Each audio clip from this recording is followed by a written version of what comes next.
Hey, Andy White from Recruitment Marketing International here. So, got a question here around, well, something that's pretty common nowadays, ghosting. So the client ghosts me after a verbal offer has been given. It's taken a hell of a lot of time to chase. So we're being ghosted by the client. We're getting a verbal offer, pre-terms conditions actually being signed by the looks of it. Then they go missing. So this is almost like dating, isn't it? So let's actually look at the real problem here. So remember, the outcome is in this case, let's say we need roles. So we want to get our pipeline filled. So to do that is very simple. One is we've identified the organizations we want. We've then identified who the decision makers are in those organizations. We then have their contact data. Then we run a campaign to get an inbound response in our inbox. From the inbound response, then we get into direct communication. So this process, really, when we get that inbound response, we turn that, to give you a very simple example, into A's, B's and C's. So A's are, yes, we are looking to hire. Yes, we know and like you. B's maybe, we are looking to hire, but we do not know and like you. Or B, we know and like you, but we're not hiring yet. And C's are not relevant, completely different niche. Now, C should never happen, because remember, you control the campaign, you control your target organizations, you control the target decision makers, and you control which candidates you need for those roles. So you should never get a C. So let's take the A's and B's. So the A's are, we know you, we like you. So that comes down to your authority marketing. And the B's come down to, we may know and like you, but we haven't got a role right now. So what do we do? So let's take the actual example here. So we've got a verbal offer. So we've gone through those steps. Let's focus on the actual acute problem right here. So we've had a verbal engagement with the client, and they've verbally given us an offer. So let's take one harsh reality. One is this: they might politely be saying, go away.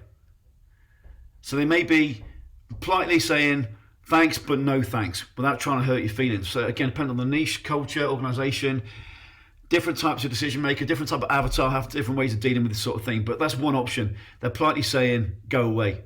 So that is probably what's going on in a lot of ways. Now, how do we fix that? Well, we've got something called the client to contract close pathway. Client to contract close pathway. And we've got 16 different ways to fix this.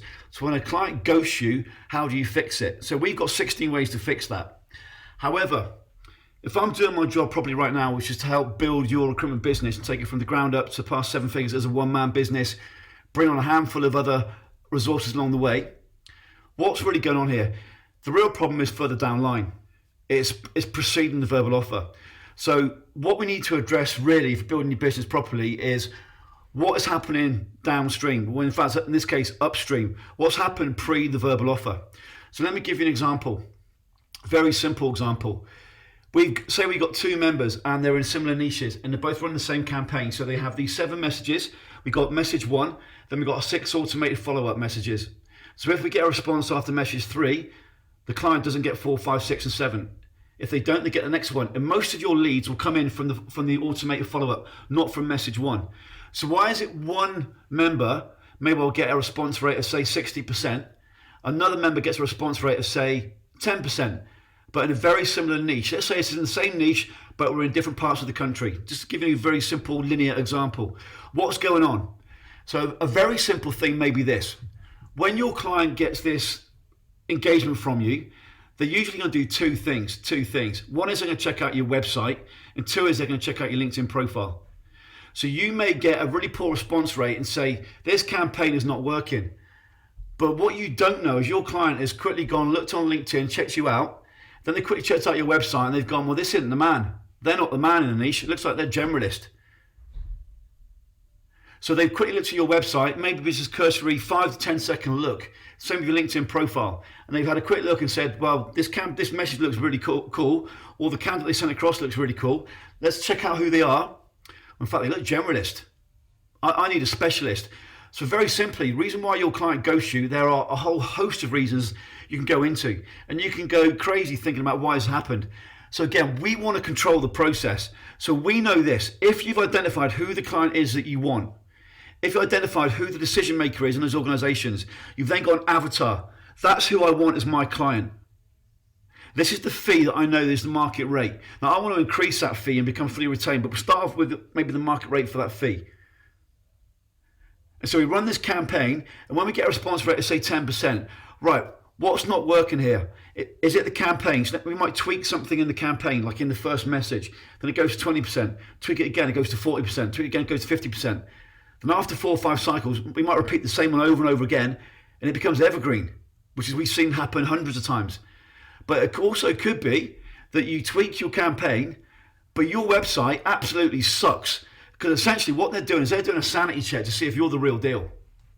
So if your campaign says, we are the niche leaders in Java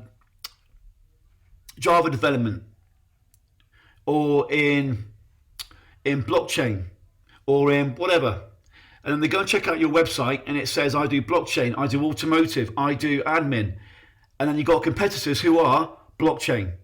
Now, it could be, in fact, you do cover all these different niches, but your website clearly needs to stay. You cover those niches. So one simple way of doing that is have an org chart on your website that covers all the niches that you cover. Underneath each niche, you break down the roles, you break down the locations, you break down the decision makers, etc. So it really clearly shows who you deliver to and the candidate you deliver.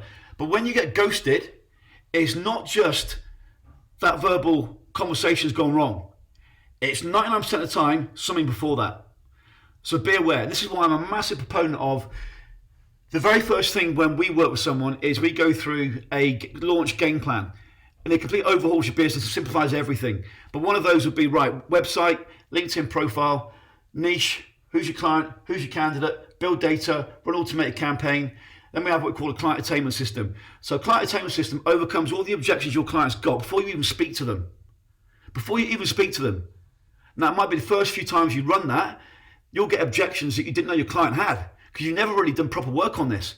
So you might go to 10 clients, your client will say, well, do you cover this role in Hong Kong? Shit, I've not made it clear on my website. So you'll add that to your website, add it to your client attainment system. But very quickly, all the objections will be overcome. So when you speak to a client to convert, i.e. this verbal agreement, the objection's already been overcome. So we've got to be real with ourselves and be harsh with yourself. There's no point dicking about here and being soft and saying, well, it used to work, or I'm doing the same as Steve, or my website's great. Okay, your campaign sucks. Or my website's great, I spent $5,000 on it. Doesn't mean nothing. I'd rather you spent zero on a website and it's really clear what industry you're in, what locations you cover, who your clients are, and who your candidates are. Much more powerful. So again, I mentioned on the previous video, we had a member who did 7 figures in the first year with a one-page website that was created in the days of Flintstones. Fantastic member. But what he did is really understood who his avatar was, and his campaign did the work. His website was awful, but it had the key parts in it. Now his website is absolutely outstanding. So when they ghost you, do not think it's about the verbal offer. How can I improve my conversion conversation? Now we've got modules on that. Clearly it's a key part of the process. But usually it's nothing to do with that. So with that said, stay strong, speak soon.